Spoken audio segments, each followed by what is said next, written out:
Today we are observing Thanksgiving, as we often do, even though it's a few days after the actual date.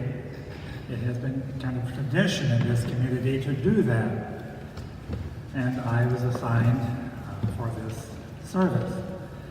Well, in my Lutheran tradition, where I was once a pastor, and I'm still active, the assigned text for this day is what was read, this excerpt from the Sermon on the Mount about don't worry about anything. God will take care of everything.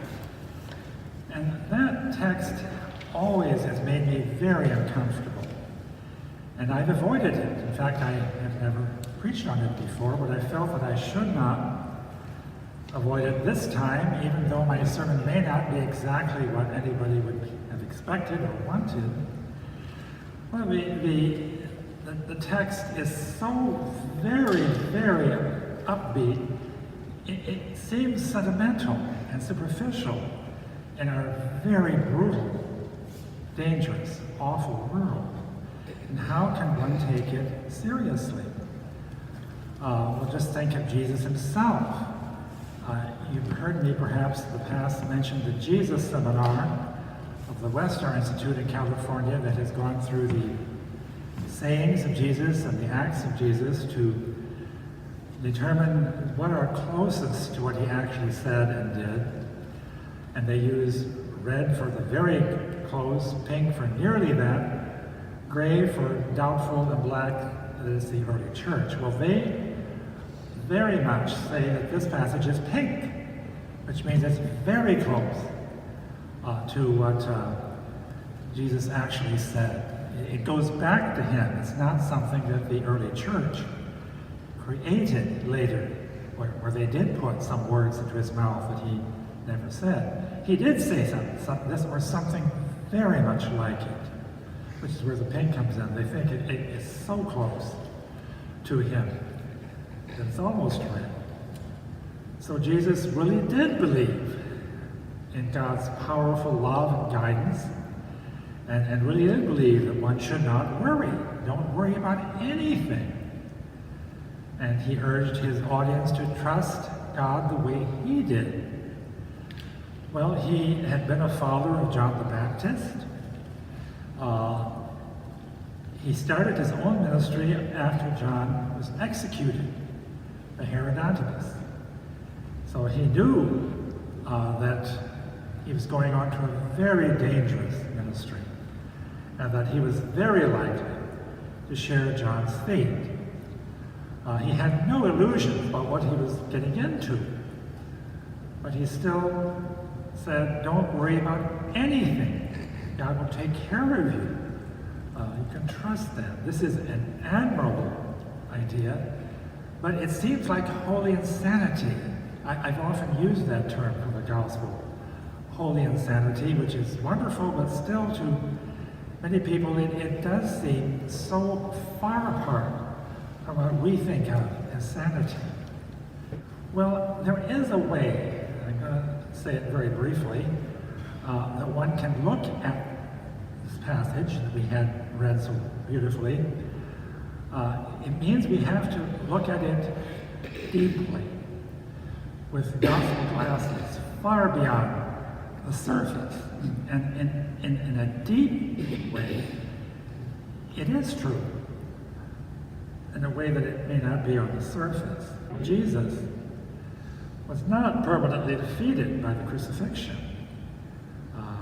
His work continued, and the odd thing is that in the 20th century and this century, he has become better known, the Jesus of history, than ever before, even when he was here, through the development of greater research, such as the Jesus Seminar that I mentioned. We know him far better than we ever used to know him. And the Jesus figure is, in my opinion, vastly more interesting and challenging and difficult than the Christ figure with which the church replaced him. Fundamentalists would disagree with me, but I really do believe that Jesus is very happy with this procedure. is delighted that he is more known than he ever was before. He's very much alive. Well, my advice really is to look deeply through this passage in the Sermon on the Mount and other such passages, and see that they eventually, yes, God's compassion and justice and peace do win out, not right away, but they cannot be permanently stopped or permanently frustrated. Maybe the fact that I'm 78 and have seen so much in LGBT issues in my lifetime that it's a little easier than it might be for some younger people to believe this. Just as an example, the 2018 elections that we just went through showed there were an unprecedented number of LGBT candidates who won all over the United States, including the governor of Ohio, Governor Paulus, governor-elect, the first openly gay governor elected, and everyone knew that he was a gay activist, and he won quite easily because he was an outstanding person. There even were some openly transgender legislative candidates that won, who were open about what they were. And of course, we know in this state that question 3 about whether to keep or undo transgender rights, the yes vote to keep them won 2-1, an astounding landslide. I mean, these are kind of things that I would have been able to imagine in my early years. I was born in 1940. And there are all kinds of things in other issues that show that we can trust that God does work through very powerfully. But it does take time, and it's not easy, and it requires us.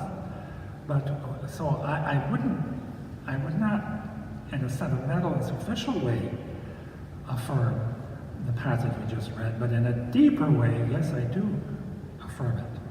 And I believe we all should affirm it and trust it, that we don't have anything ultimately to worry about, maybe here and now, for sure here and now, but even in climate change, which wears me out of my mind, I still believe that God will work even through that terrible dangers of climate change. Well, I want to conclude in a very simple way by the refrain of the hymn we just sung. It's very simple but very powerful. All good gifts around us are sent from heaven above. And thank you, God, oh thank you, God, for all